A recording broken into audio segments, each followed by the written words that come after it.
Hello everyone, this is उस्ताद जी है। आज हम बात करने वाले हैं फंडामेंटल लॉ ऑफ ट्रिग्नोमेट्री के बारे में, और जो इसकी इक्वेशन है cos alpha minus beta is equal to cos alpha cos beta plus sin alpha sin beta. इसको हमने प्रूव करना है। ठीक है, ये आता है हमारे चैप्टर नंबर 10 में, एफएससी पार्ट 1 में।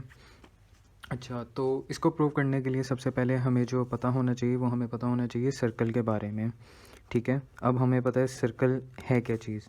सर्कल हम ले लेते हैं, ये हमारे पास सर्कल आ गया। ये हमने इसके ऊपर एक्सेस प्लॉट कर दी है। ये मेरा एक्स आ गया, ये मेरा वाई आ गया। अब हमें पता है सर्कल की इक्वेशन क्या होती है। सर्कल की इक्वेशन होती है x square plus y square is equal to r का स्क्वायर। अब ये जो इक्वेशन है ना, ये प्रूव होगी हमारी यूनिट सर्कल से। अच्छा, अब यूनिट सर्कल क्या हुआ। यूनिट सर्कल हमारे पास ऐसा सर्कल जिसका रेडियस किसके बराबर होता है, 1 के इक्वल होता है। इसका क्या मतलब हुआ, यानी कि ये मेरे पास सर्कल आ गया एक, ये उसका सेंटर ऑफ ओरिजिन आ गया।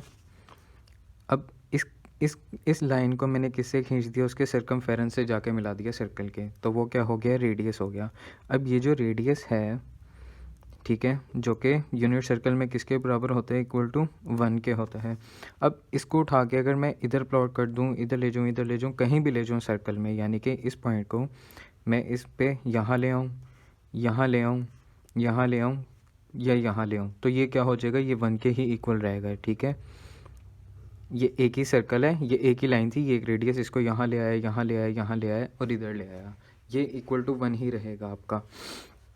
सही है। अब इसका मतलब क्या हुआ, इसमें ये होगा, ये आ गया। अब इसके बाद जो हमें दूसरी बात जानने की ज़रूरत है वो ये है कि अब देखो इसके पॉइंट्स कैसे होंगे। अब हमारे पास ये आ गया एक्स, ठीक है, दूसरा हमारे पास आ गया वाई।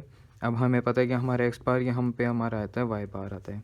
अब ये जो एक्स है, अब इसके कौन से होते हैं, एक्स कॉमा वाई, ठीक है, पॉइंट्स। अब ये वाई है, वाई कॉमा एक्स, ठीक है, ये एक्स बार कॉमा वाई, और ये आ गया हमारे पास y है तो y बार कोमा x बार।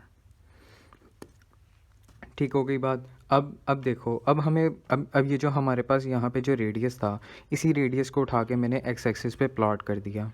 ठीक है, ये मेरे पास आ गया। अब इसका क्या है, मेरे पास 0 है, यहाँ पे 0 पॉइंट है, हमें पता है।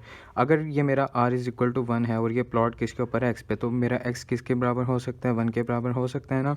तो ये आ गया। अब ये 1 है, एक्स को मैंने क्या नाम दिया, 1 का, वाई मेरे पास क्या था, 0 था, ये 0 आ गया। ठीक है, ये 0 है, तो यहाँ पे 0 कॉमा 1। अब यहाँ पे -1 है, माइनस में वैल्यूज़ होती हैं लेफ़्ट साइड पे एक्स की, तो हमारे पास ये आ गया -1 कॉमा 0 आ गया। अब इसी तरह वाई 0 कॉमा -1 मेरे पास आ गया। ये हमारा यूनिट सर्कल का हमें पता चल गया। दूसरी बात जो हमें पता करनी है वो हमने पता करनी है कोऑर्डिनेट्स के बारे में, कि किसी भी पॉइंट्स के कोऑर्डिनेट्स कौन से हो सकते हैं। ठीक है, अब ये हमारे पास आ गया कोऑर्डिनेट्स क्या हैं। अब ये देखो, हमने फिर से ग्राफ प्लॉट किया, ये x, ये y, ये x बार, ये y बार।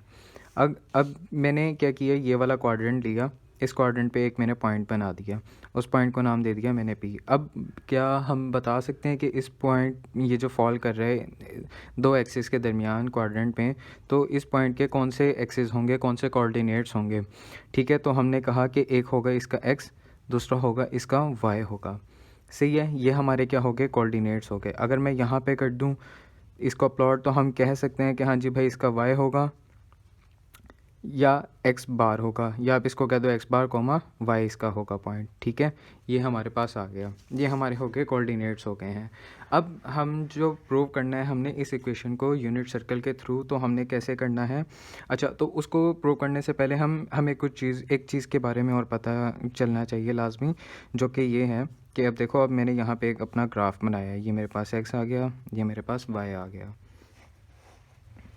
ठीक है, अब मैंने यहाँ से एक बनाया यूनिट सर्कल का रेडियस किस चीज़ के मैंने इक्वल कहा था, वो क्या था, 1 के इक्वल। अब मैंने यहाँ पे एक रेडियस ड्रॉ कर दिया।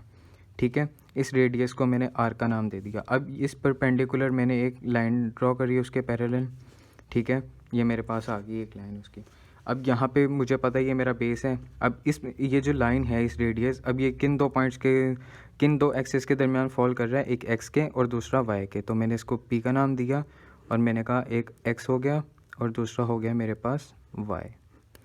ठीक है, अब ये इसके अगर फॉल कर रहा है उसके पैरेलल है ये वाली लाइन y के, तो मैंने इसको नाम दिया y के। ये x एक्सिस पे फॉल कर रही है, x आ गया और ये मेरे पास रेडियस आ गया। अब याद करें, हमें पता है कि हमारा साइन को अब हमें पता है कि x और y को फाइंड करना है, ठीक है। तो उसके लिए हमें पता है कि हमारे पास क्या होता है, साइन का फार्मूला आता है, ट्रिग्नोमेट्रिक रेशियोज फंक्शन अप्लाई करते हैं अब यहाँ पर, तो साइन थीटा, ठीक है, और कॉस थीटा। अच्छा, दूसरी बात बहुत इंपॉर्टेंट, जब भी आप करोगे आपका एंगल जो बनेगा वो हमेशा आपका शुरू होगा इनिशियल आर्म से शुरू होगा